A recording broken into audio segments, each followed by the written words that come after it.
Good morning, guys. Sorry, I would be holding this in my hand. I'm Russian. When we hold something in the hands, we're pretending that we're busy. You could see tourists with the big wallets. They're pretending that they're rich and busy. The same with me. What do we do for the past? Nothing. We do nothing for the past. When you woke up this morning, you had your coffee. Is it for your previous night or for the hours ahead? Yes, to infuse you with the energy for the coming hours, at least before the next break, coffee break. What happens? We do nothing for the past. We do actually very little for the present. We enjoy a flavor of the coffee now, but we still need that energy for the nearest hours. The same when we talk about culture. It is nothing about your past. It could be a reflection of your past, but it's not about building a past. It's about being better now to build even better future. How much do we know about coffee? Probably much more than about culture, because we're thinking about it every time when we need it. But we're immersed in culture and we're not thinking about it. We're not actually reflecting it in a good way. We know a little bit from here, a little bit from there. Can we create such a machine? This is a girl probably, she was talking more. And this is a boy probably, just like already naked. But in a good sense, how much do we know if we know just only pieces of it? We wouldn't get it. It would be just a piece of plastic and a couple of wires. So what culture is? Culture is an energy. It's an inner energy of organization which consists of all the efforts, qualities, personal traits of all employees and directed to one direction, to achievement of corporate goals. It's multidimensional. It has different facets. It's like coffee. It should be of a certain temperature, should be of a certain flavor. Even a cup should be giving you some kind of a sense, a feeling of it. Culture, let's look at 5 of most critical factors. Culture is the soul of organization. Whoever controls the soul controls the body. It always used to be the same. The fight was for souls, and the body was a bonus. If in war you want to conquer a territory and hold it, you need to win the souls of people. The same in organization. If you want to keep a control over organization, to establish your authority over it, and see it growing, you need to win the souls of people. So you need to focus on people all the time. You need to be with them. You need to understand their needs. But as soon as your focus is shifted away somewhere into flow charts, some kind of a reports, so you're shifting your focus from the future into the present or even the past, because reports are reflecting what happens in the past. You're turning your culture into negative mode because it demands constant attention for the future.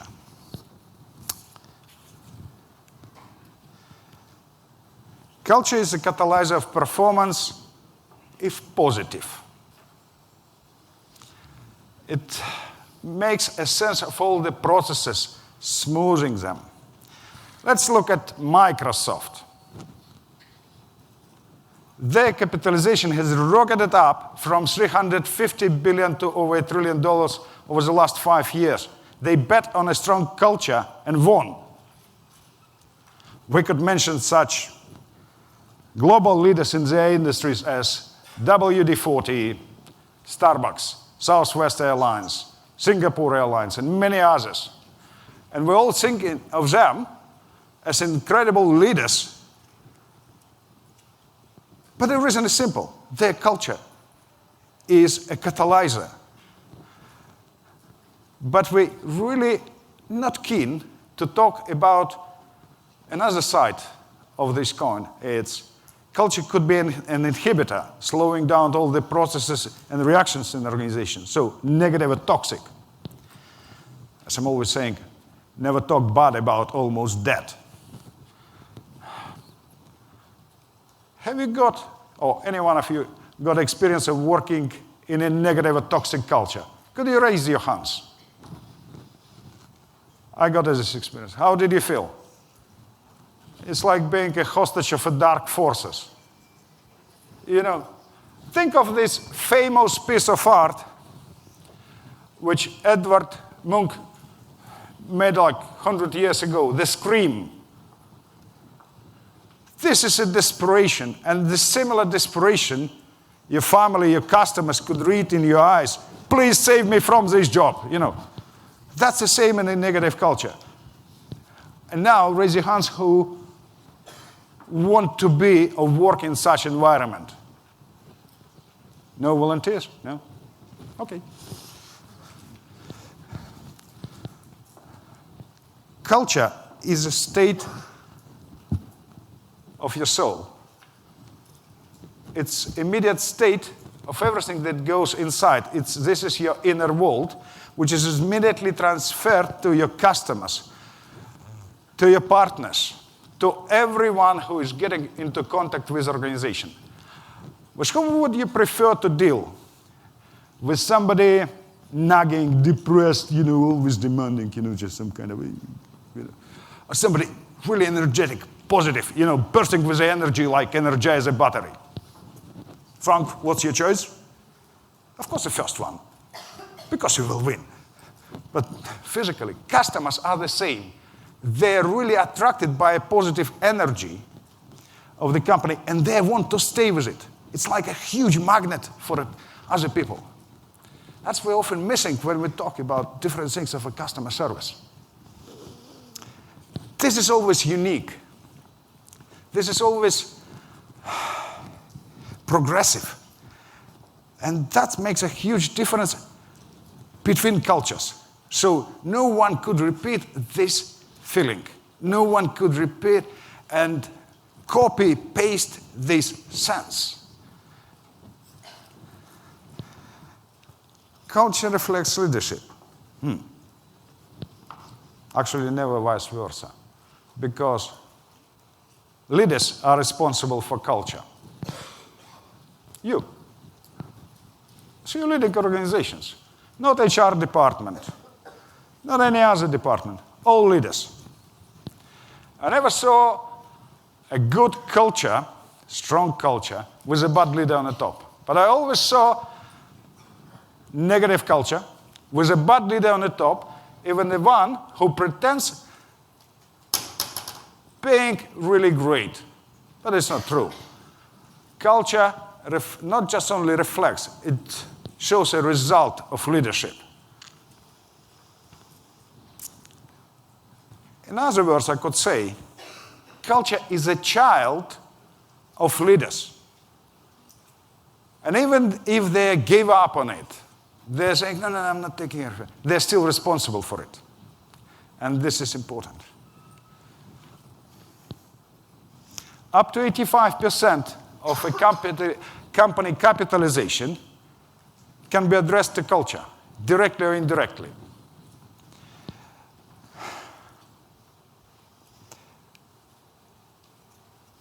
Think for a moment, what would change, or how much you would evaluate your culture with the present state of culture, and how much you would evaluate your company if your culture would improve.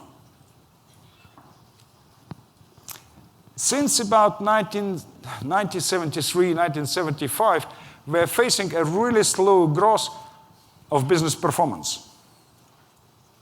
It's really slow, except those few cases of real leaders.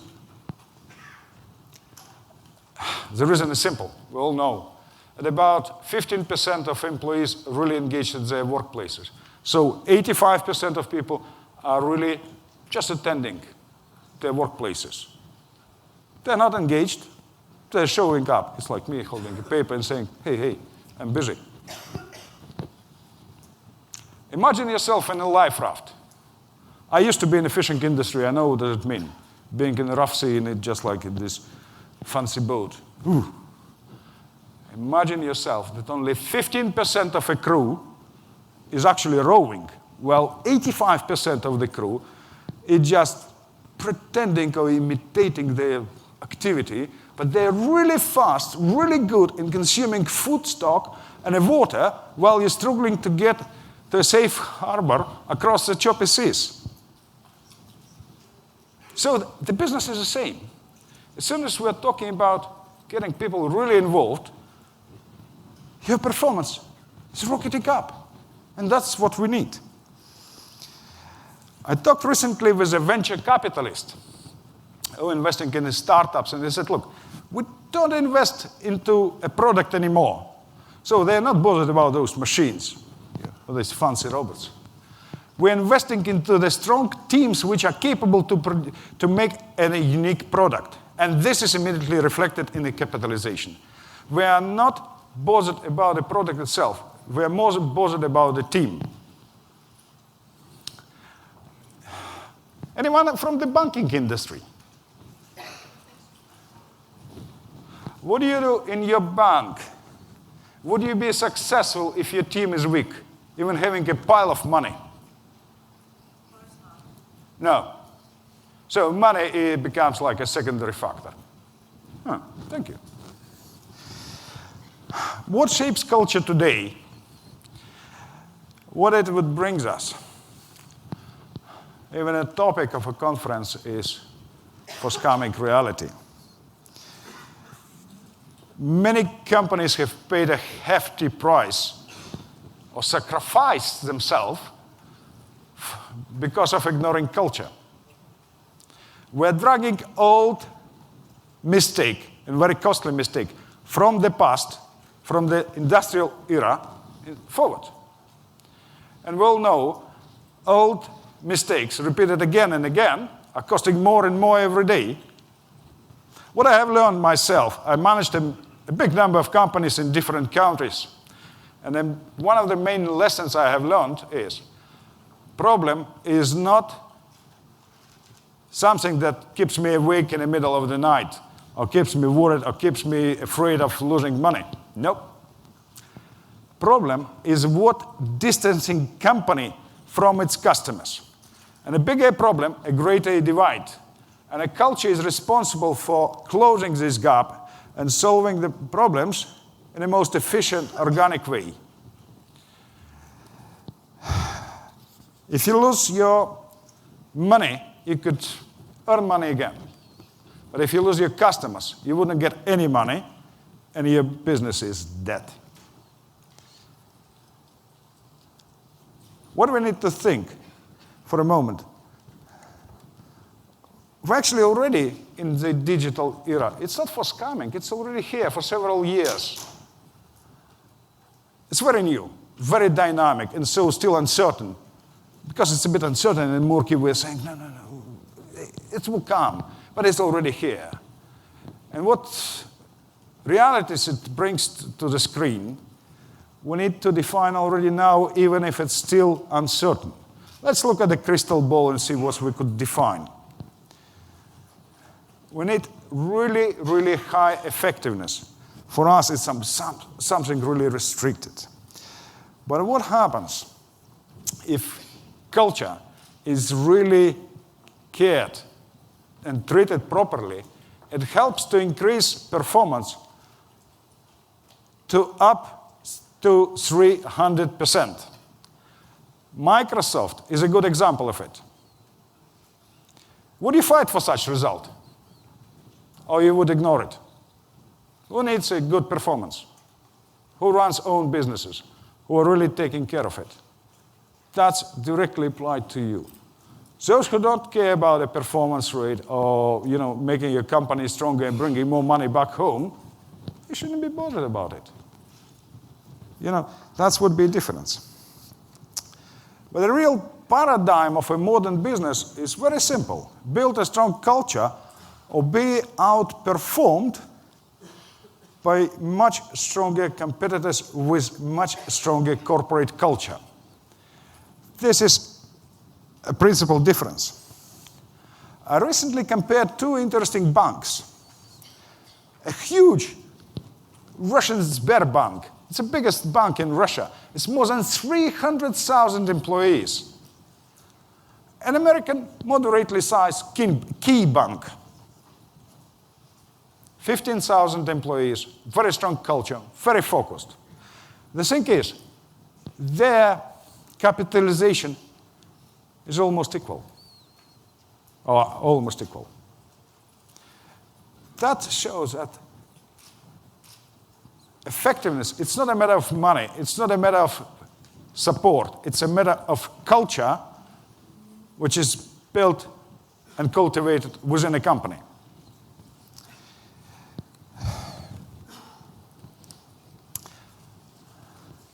Whether we accept it or not, we're already in a new form of business relationships, V to V, values to values. We're aiming to connect values of employees with values of customers. B2B and B2C actually are not sufficient anymore. We are aiming to connect hearts and minds. We're just looking for these solutions. But for instance, Google, they're connecting emotions of their employees with emotions of customers or users. We're all using it without even noticing. This is the form of V2V. As happens with different artificial intelligence solutions. We're trying to touch this robot, and just like, get me some kind of emotions. Still far from it, of course. But we're already into it. Different social media platforms, different forms of interaction in a modern way. It is already here. And that's a serious shift in mentality.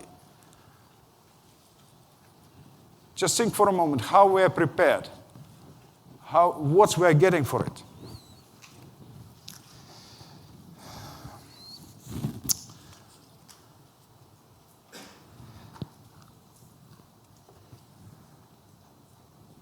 Famous Peter Drucker, the father of modern management, stated, "Culture is strategy for breakfast."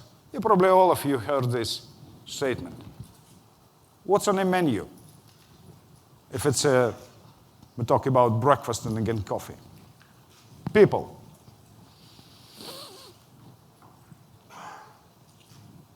You could do nothing without people. You can't talk about successful strategy. You can't talk about organic development. You can't talk about a simple pleasure working in a company without mentioning people. Culture builds people up. Not strategy, culture. And the best thing that company could do is to take care of own people and their development. So go for own people. That would make you stronger, and that would allow you to be really different. If people are treated properly, they have a freedom to innovate. They're pushing technologies further, inventing new ones. Think of examples in our life and history where small teams achieved a lot. Like in old tales, Argonauts recovered the golden fleece, going through the struggles with little ammunition and equipment. But in a historical way, the Spartans held back the army of Persians. The American colonists fought out the British army. It is not a matter of equipment. It is a matter of people power which stands behind it. So all strategies are built on people and their abilities. This is what we need when we are facing new realities every time. Every new reality is a new challenge. There's nothing new. So you must reinvent yourself. You must reinvent your team every time you're stepping into a new challenge. We're talking digitalization, fine. Just reinvent your thinking and go for it.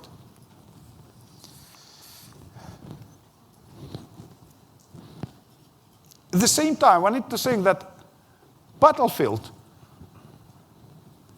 a business battlefield, is changing. Competition is very different to what used to be just even 10 years ago. We're not competing with using buildings or equipment. Cultures and cultural systems are the main forces on this battlefield. And every little input is very important. We need your encouragement. We need your professional qualities. Everything counts. We need your motivation to others, and that would help a huge difference to a whole team.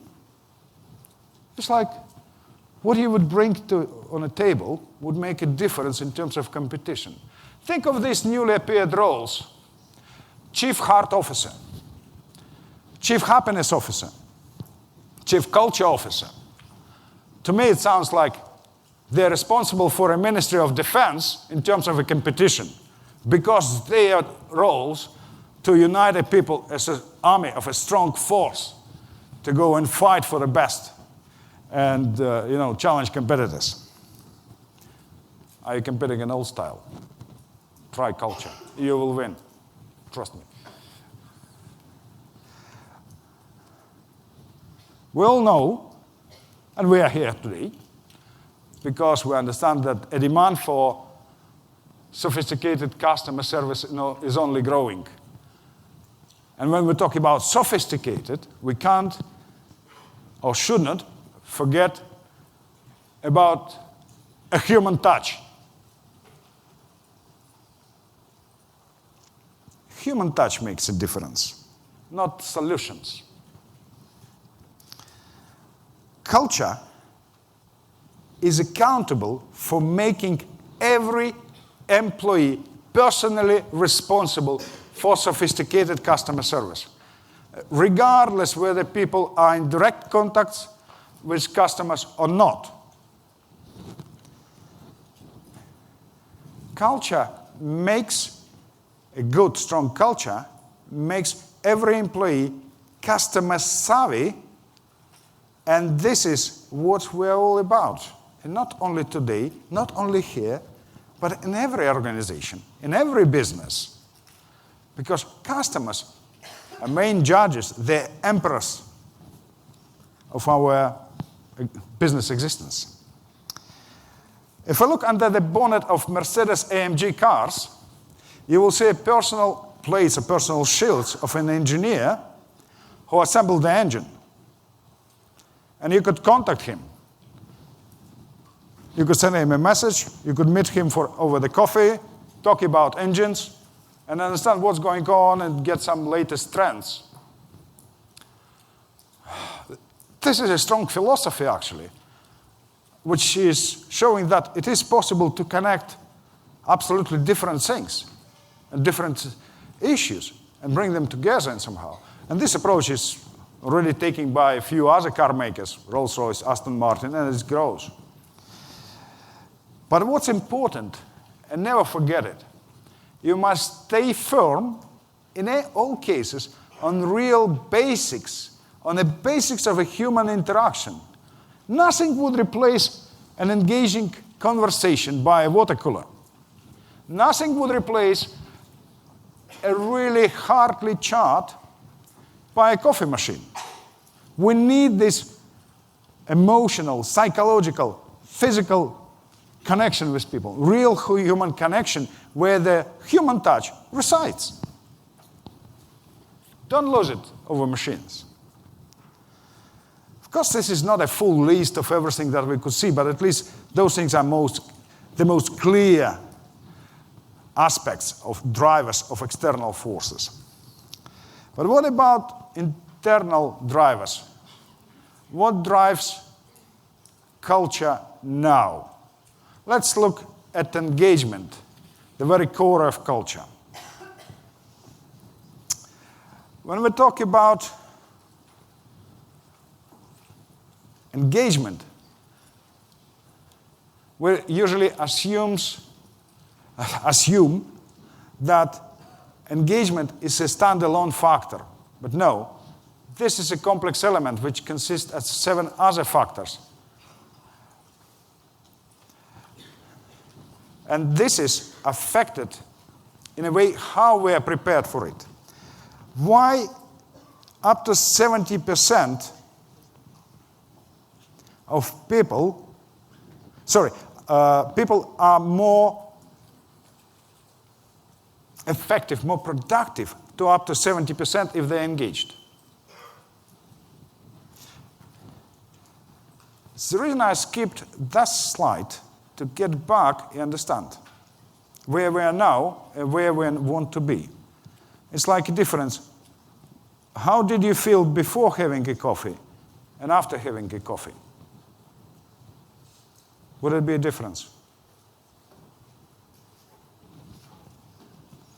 Why someone is more productive even without much input in him, and another one is not productive, even you just giving him the best possible luxuries, properties, everything in hands. When we talk about culture, how we're prepared for a future, we're really clever in those tech solutions. But according to the World Economic Forum report for last year, we spent $1.2 trillion on digitalization of private money only. Together with different state grants and other means of support, this figure comes to a staggering $2.1 trillion per year. This is a GDP of Italy, the 8th largest economy. And only 1% of this money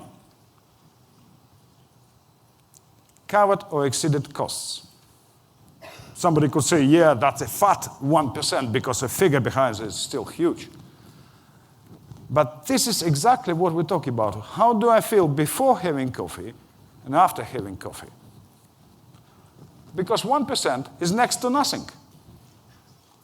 And we have a long way to go, and this is where we need engagement, to engage people's ideas, people's thoughts, and coming back to the idea that it's not a standalone factor. This is respect. This is your creativity. This is your loyalty. This is your shared affection and support. And all other factors that we will talk now.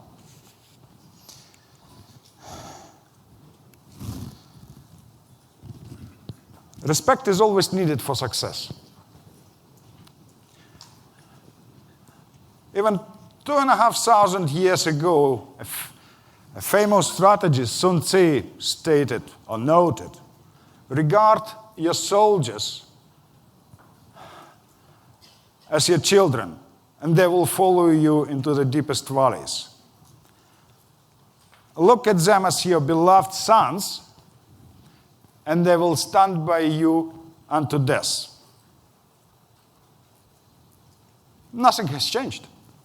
Because if you feel respected, your loyalty would be much higher. You will feel obliged to do something better, to go extra mile. And we need this extra mile.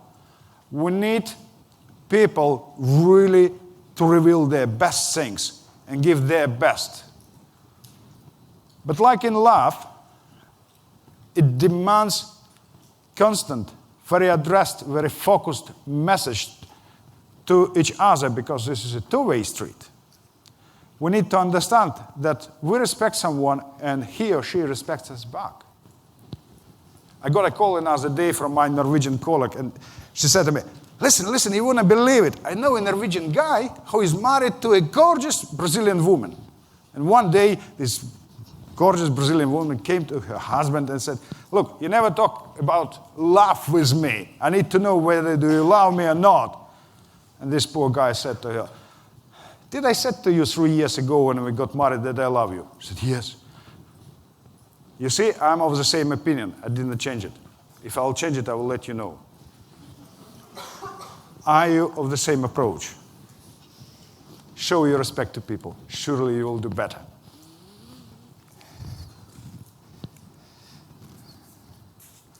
When we talk about job satisfaction and involvement, the first thing that comes to our mind is money. Yeah, I do understand. Because all of us, we need to bring a food on the table, to feed families, to feel rewarded. Here's the trick. Money is not everything. In real terms, when we talk about job and our satisfaction and our involvement in it, we're thinking about three other factors. First one is a continuous growth. Because on the back of our minds, all of us, we understand that if we are not growing, we are falling behind. We are falling behind the market. Our value on a market is melting away. If we are not prepared for what will happen within few years, our value on the market would be next to zero. So if I wouldn't understand how to operate those robots within like 5-10 years' time, what I would be paid for, and how much my value will be in terms of, challenges or using these machines. Actually, you came here today to learn and grow. And thanks to your companies and to you for keeping this craving for knowledge and growth.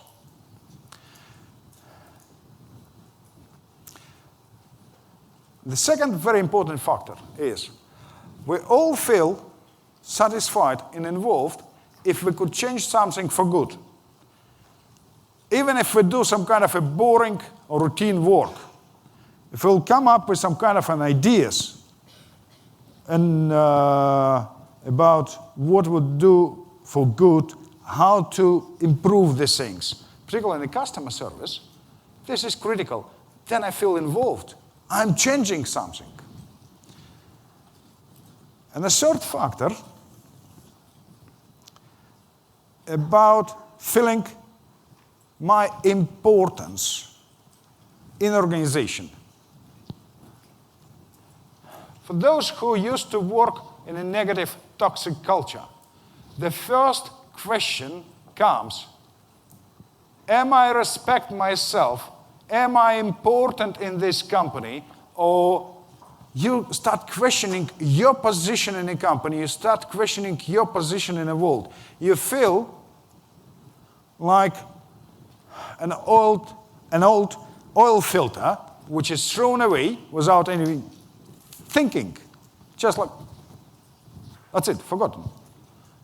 But what's important? We must feel being important in an organization which is doing something great and important for all people. The size of the company is not an issue. It could be a huge corporation, but it could be a small company, a family business. It doesn't matter.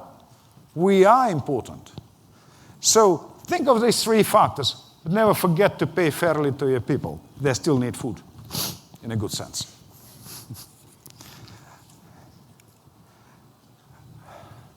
Without being prepared for change, we can't progress. We can't develop. We can't do nothing. I lived for many years in Arctic. I really love it.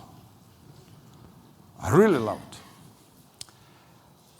There are some funny things like the weather, all 4 seasons, can change within one day. Snowstorm, sun, strong wind, almost hurricane, and rain, of course.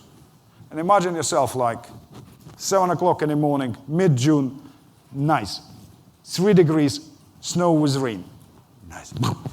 So you're getting back into town, and you will be amazed because you're passing the bus stop after night fishing, you're already tired, exhausted, but you're still, in this adrenaline mode. And on the bus stop, you will see people, you will be amazed. Most of them, of course, dressed like this, go, in the warm coats, in the warm jackets. And there are always few in T-shirts. We call them the luckiest ones, because you could imagine they spent a night in somebody else's bed. That's a real fact. Look, we're humans. Their night was fun, long, entertaining. But what's the lesson out of it? We are more prepared to withstand an adversity if our outlook is positive. So they're even prepared to stay in a winter-like season in a T-shirt because the outlook was good. But another side of this coin is we need positive experience of change. And if we don't have it, we need our friends and colleagues to share this experience. This is two main drivers for change. Yes, there are much more factors, of course, but probably try to focus on those most powerful, most inspiring factors to encourage and enhance a preparedness for change. Loyalty. Have you thought about loyalty? Let's got a clear definition of what loyalty is. Loyalty means being devoted to a company while acknowledging its problems and mistakes. When my wife is not happy about me, I don't know, for some unclear to me reason, I'm always saying, hold on, I'm not perfect, I'm not ideal, but I'm cool. And she is happy. And we're still happy together. But it's in a common sense, loyalty is a hard-won relationship between a company and an employee. And those relationships are very meaningful because employee believes in the future of a company and own company attached to it. In this sense, a loyal employee fights hard for own future and the future of a company, and as a result becomes 1.6 times more productive than not loyal one. Do we need such people in a company? Sure. They're driving everything. But never kill this by power posture. I'm a boss. No. Be human and show your loyalty because those futures are connected. If you disconnect with your power exercise over people, there would be no loyalty. Imagine yourself if, on average, a rate of loyalty is very low in companies, unless it's made up artificially, like makeup. But imagine yourself if it would be 70, 80, 90% of loyal people in your company. How successful it will be. How the people will fight for your future. This is what it's all about.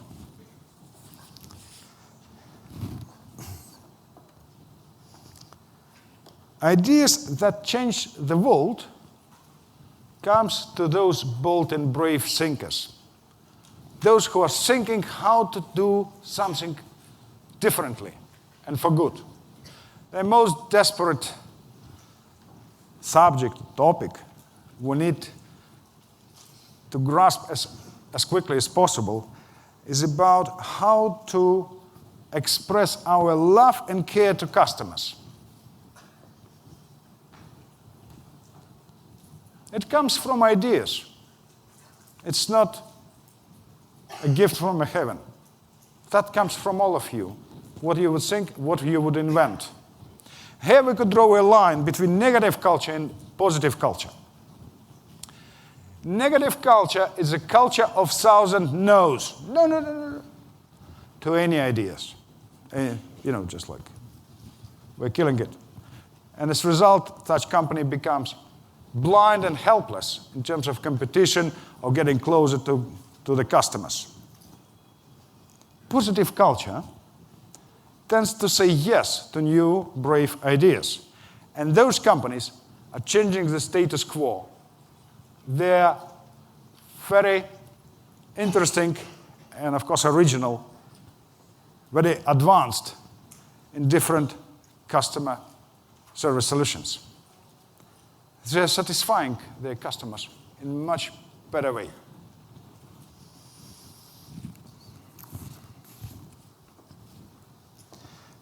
Responsibility is a hallmark of authentic quality and attention to own duties.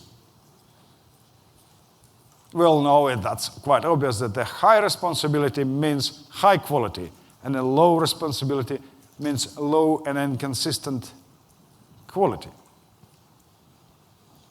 That's quite clear. But what I want to draw your attention on, the very interesting point and very important point.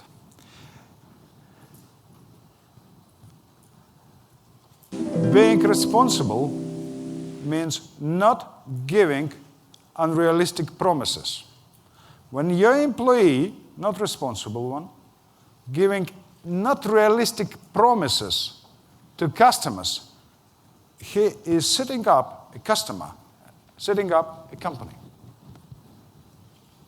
Can we promise something that we can't deliver? Will define customers' loyalty.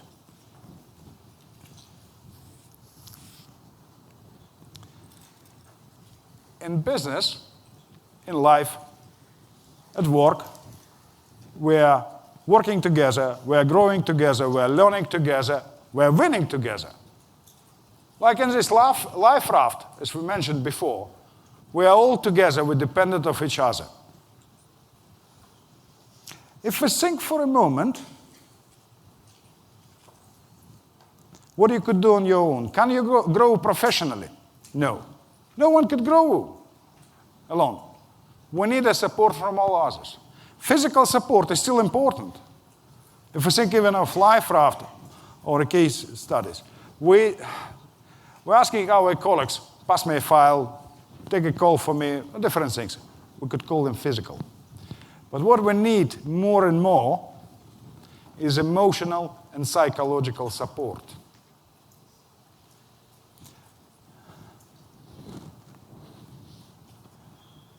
That makes us stronger and more prepared for new successes, for new achievements. That makes us better. We had a really interesting chat with Konstantinos. You will hear him today talking about different things. When we're just like exchanging view, it was some kind of a really interesting conversation. I learned from him probably learned something from me. But then, when we became talking about a very interesting topic, some new project that we could do together, I noticed very interesting things. I think that happened. If before it was an interaction of two minds,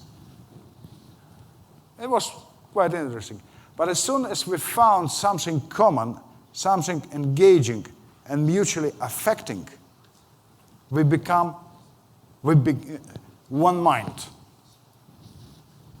So if we think about something, if we really support something, we become one soul, one mind, one strong force. We need this. I'm really grateful to my friends and colleagues who insisted me to write my first book. I never thought, look, I'm from the fishing industry. I'm more interested in, ships, trolls, how to get a fish, and all these things. Writing books, not for me. Today, as you could see, my life just changed dramatically. And my aim and my mission is to help others to grow and explore their potential. And this is what we need from everyone. People need your focus on them, where you would be telling them, look, you really could do something better in that field. They will grow. They will need your encouraging, not just word, oh, you're good. No. They need a real point. If you twist your idea or your approach, we all win. That's simple.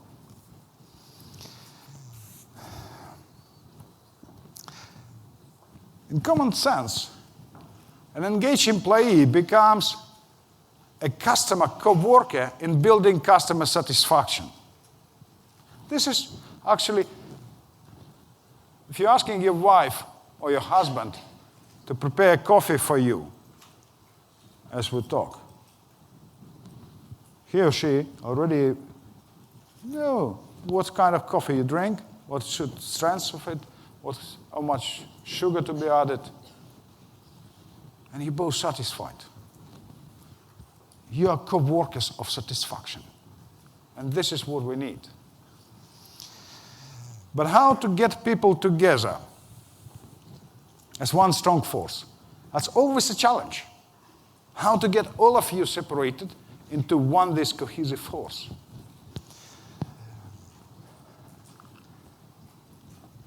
I will tell you, I'll give you 3 little secrets. Overlapping roles, making everyone a culture investor, and turning culture from a noun into a verb of action.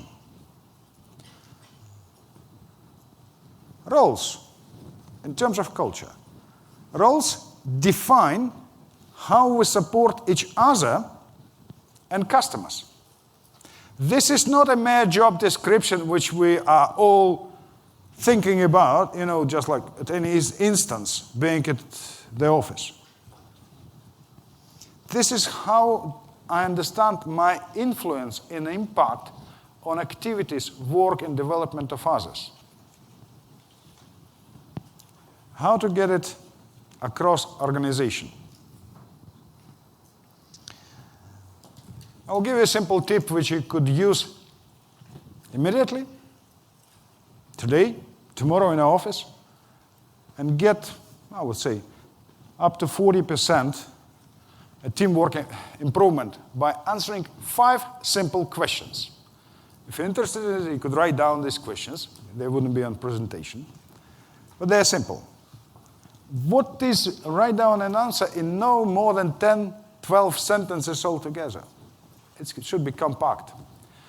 What is my role for organization? In terms, how do I influence it? How am I adding value? How important I am in it? Because if this element would be taken, would this construction would be still firm, or it would be ruined? What is my role for my colleagues in my department and all other departments, even those remote departments? How I'm influencing their work?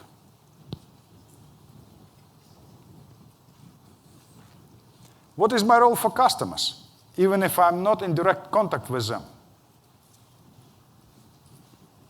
Think for a moment. HR departments, they're not in direct contact with customers. And the first thing they're asking, I'm looking for good people who could satisfy customers. This is a job description. But how they're influencing the work, behavior,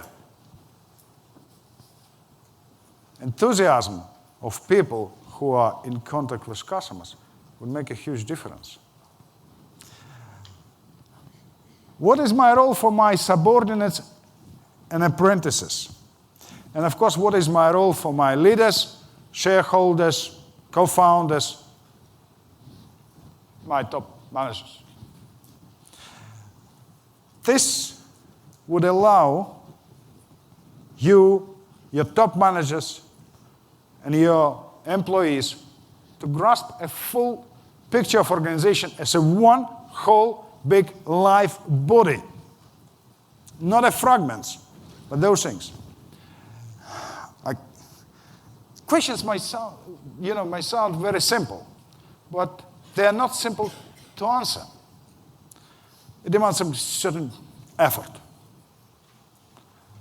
But within a couple of weeks' time, if you ask your people, your colleagues, to do this task, you will see a huge improvement in your teamwork. Because you will start seeing each other.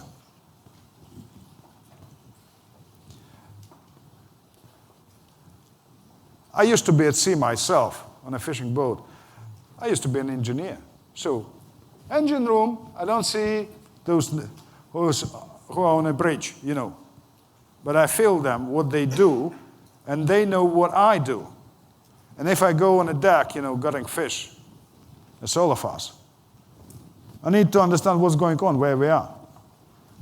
Run down to the engine room on any vessel, and my crew should be confident that everything would be fine to get the vessel through the storm.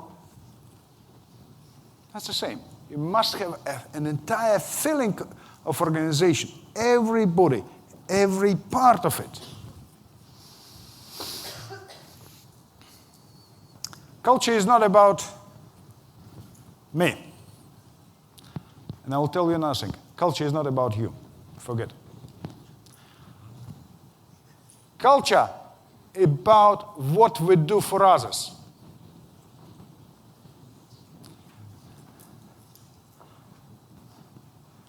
As an energy, it demands an effort from everyone. You smile to encourage people and motivate them. That's already input into the energy, that all energy. It demands you to share your knowledge with your fellows, because together you will grow and they will share it with you. Otherwise, they wouldn't support you. And that's the same.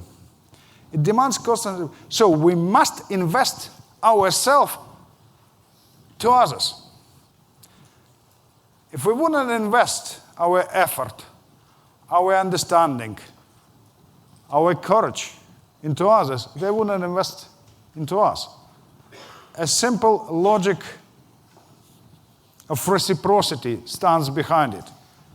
Help others and they will help you. Support others and they will support you. Help others to grow, and they will do the same in return. If you would become an example of such culture investor, your colleagues would be, you would be grown as really culturally savvy expert, your colleagues would be the same. And you will see a culture flourishing. Third factor, culture is not a swamp. It's always, a good culture is always dynamic. And the pace of it, how it grows, depends on the leaders, as we mentioned. So in this sense, leader is a pace setter. You're setting a pace of development, no one else. Think for a moment even of a language of action, love and care. Giving, doing, caring, that's action. I'll give you a simple but important phrase. Culture is a beauty that we create together. Think, create together. So, all of us, we're doing something for good, something for others, something for a future. If we wouldn't put the effort into it, then we'll get negative culture, which would kill us.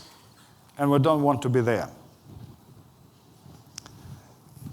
What we're paid for? We're paid to develop people to secure success. And the thing is, if we talk about culture, I know for a fact that in most cases, employees are really eager to build a strong culture even more than their leaders. So in this sense, the leader's role is to show people how to build strong culture, to show a direction, and people will be engaged in it. They're desperate. They know that culture is an achievement.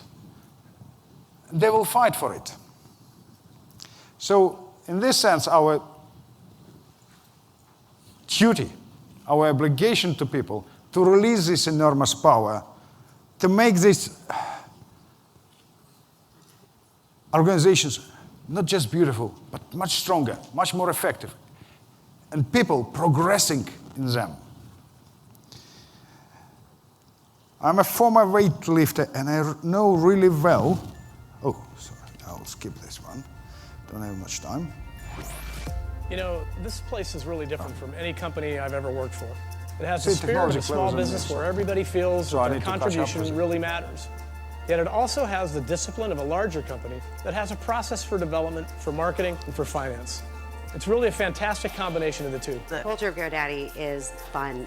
People are excited to be here. People are excited to work with one another. Just the atmosphere and how lively it is, and at any moment, chants are going on, huddles are happening. We're reinventing the future of the digital businesses together, and that's really a cool place to be. I get to be myself and do my job as me. I can come in a jeans and t-shirt. I can come all dressed up if I want to. We have a culture internally of working really hard, working together, keeping in mind the needs of our customers, keeping it fun and exciting. It really feels like a startup. It's very much a can-do culture. You know, being fearless, just going out there, trying to do something great for our customers. From the way that they feed us, the facilities that we work out of, the perks, the contests. It's a very inclusive culture that really values all different types of people, different backgrounds, ethnicities, cultures. We've got folks who care deeply about each other, care deeply about the customer, and want to make an impact. And everyone comes together as one big family. This is probably one of the best examples of culture that we built for tomorrow. As I just started. Come on.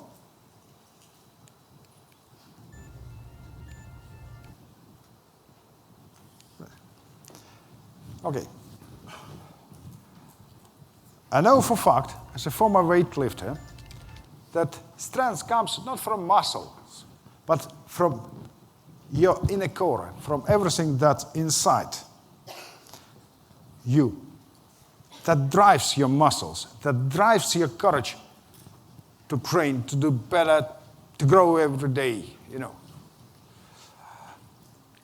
In this sense, I could say, culture, this is this inner force. And culture is a measure of success and a cause of it.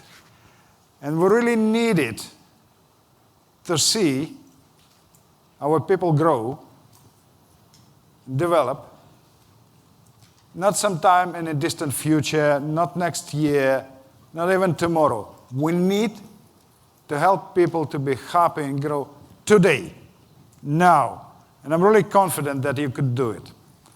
Thank you very much. Thank you. Thank you so much.